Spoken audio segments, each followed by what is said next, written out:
Hello everyone, we are back for our next read aloud, and today we are going to be reading a picture book of Cesar Chavez. It's by David A. Adler and Michael S. Adler, illustrated by Marie Olafsdotter. It's a fantastic biography about someone who definitely did some very important things in history. So you'll be inspired by this fascinating life story of this champion of social justice.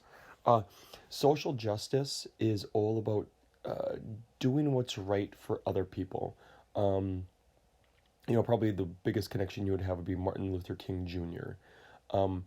It's about equality, trying to fight for equal rights for all people, especially African Americans. But that's what you're going to get to discover all about Cesar Chavez today. As we are doing this, I'm going to go into. Closed out on me. Sorry, everyone. Here we go. We're going to be looking at. Really off here. There we go. Looking at this goal, we are going to be. If you remember, with biography, we always have two goals. We have a reading goal and a social studies goal. And we're going to start at our reading goal, and I can determine. Ready? I can determine the main idea of a text and key details for support. Remember that determine means to figure out, and main idea is like a one-sentence big idea. And we're also going to be focusing on the key details and the most important facts. Now you're going to see with our graphic organizer today that we're going to be using. This is a new one, but it's also similar to ones that we have been using. We are going to be looking for more like key details, but our key details are going to be so big, they really are going to be the main ideas of each part of this person's life, because we're going to be breaking down this person's life into their, like, when they're really young till they're starting to become a little bit older, kid into kind of like teenage years, their adulthood, when they're older, and we're going to be looking for the biggest parts, which really are the main ideas, but those are like the really big main idea key details about them.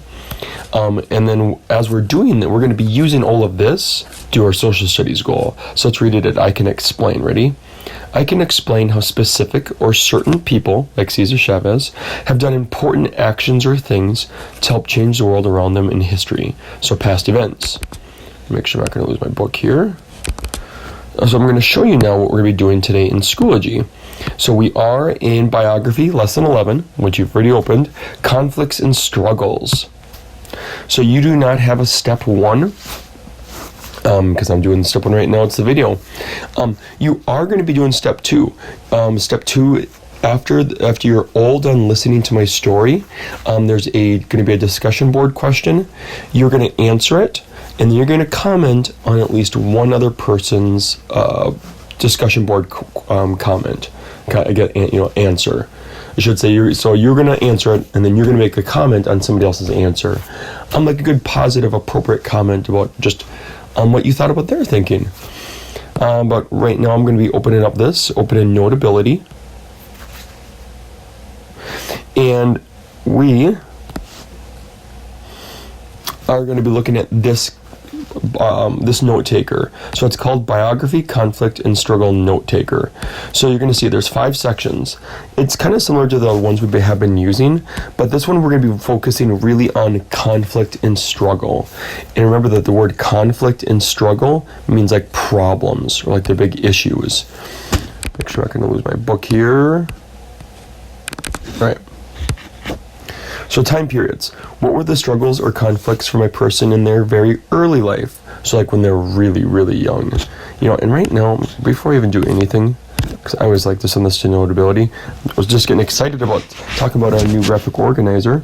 Remember, you get this, hit the blue Create New Note, top right corner, hit the word Import. Make sure I get my name up on top.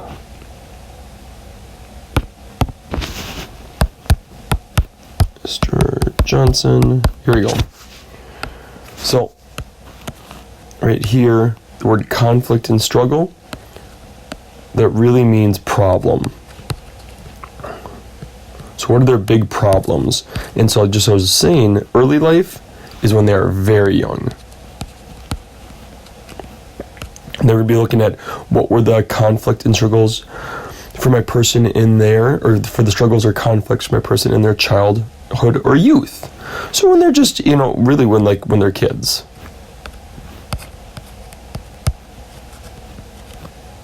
Or when he was a kid.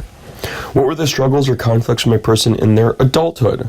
So really, as is when they're an adult or grown up. In your opinion, what was your character's largest struggle? So, out of all the problems, from when they are really, really young, to when they're kids, to an adult, what's their largest struggle? And this really is more of an opinion, so it's what do you think? And then, the last one, how did dealing with these struggles or obstacles, so we have the word struggles or obstacles again. Obstacle means the same thing, big problem. Obstacles help your person succeed, or what did they learn from them? So succeed meaning, do something really good. And so, I guess that's, because we've asked that same question before. I lost it. I'll sign back in really quick. So as I'm signing in, so I said, and that question there I was talking about is, how does that help that person succeed? How does that help that person do better? Here we go. And do really big, important things.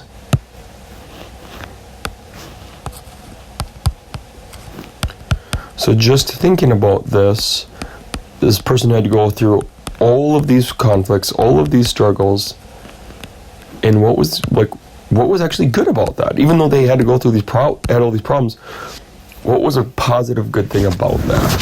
So we're going to be thinking about this whole time, and you're going to be, when you're doing your own book today, that's what I really want you to think about with your person too, breaking it into these different parts. When they're really young, when they're kids, when they're an adult. In your opinion, what was the character's largest struggle? And then some big important things that they got from all those struggles and conflicts.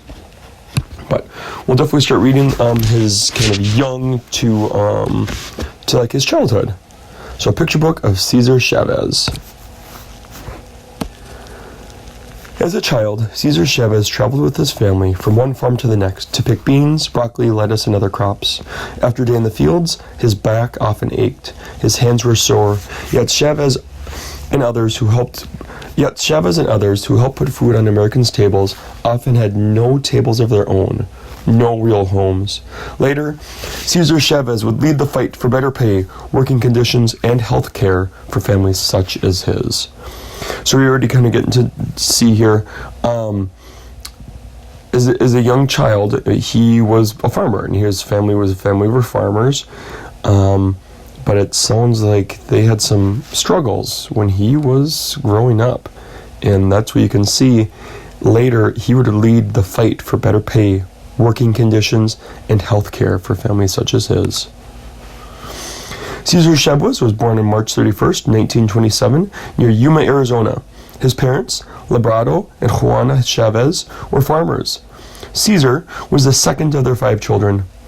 Cesar's father was often too busy to spend time with the family. It was Cesar's mom who kept them together.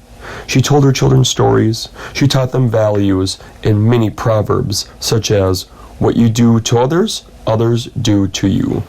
And that's what a proverb is. A proverb is kind of like a fable, like a lesson.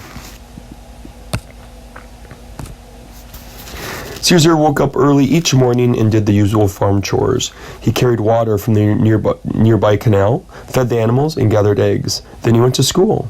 The Chavez family spoke Spanish at home, but in school, whenever Cesar spoke Spanish, his teacher hit him. "It's a terrible thing," he later said, "when you have your own language and customs, and those are shattered." So you can even see on the chalkboard, they're making him speak English. A very, very sad thing. Cesar Chavez grew up during the Great Depression. People everywhere lost their jobs. In 1938, Cesar's parents lost their farm and moved to California. Cesar's father soon found work for the family picking peas. They walked, bent over between the rows of plants. For a full hamper, 25 pounds of peas, they earned 20 cents. When the work on that farm was done, the family moved on. They picked string beans, lima beans, broccoli, lettuce, sugar beets, cauliflower, onions, carrots, tomatoes, cantaloupe, watermelon, and grapes. When the farm boss was especially unfair, when work conditions were especially bad, Caesar's father said, "Okay, let's go," and they quit. Cesar Chavez later remembered, "Our dignity meant more than money." So that last sentence there. So meaning, dignity meaning like, you know what, I know I'm good. I'm not going to let other people do mean things to me. This is going to be hard, but we're going to quit. Even though we need this money, I'm not going to let anybody treat us this way. So they would just quit and go.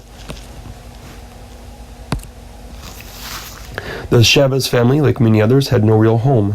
One winter, with nowhere else to go, they slept in a tent in a woman's yard. The family moved around so much that Caesar attended 65. He attended 65 elementary schools, some for just a day or a week. In 1942, after his father was hurt in a car accident, 15-year-old Caesar dropped out of school to earn money for his family.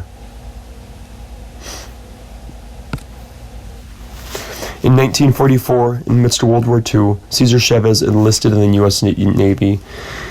And that's, this is kind of almost more, he's starting to grow up. He's starting to get a little bit into his adulthood here. So actually, I am going to stop there. I was going to stop after this part, but you know what? I'm going to stop right here.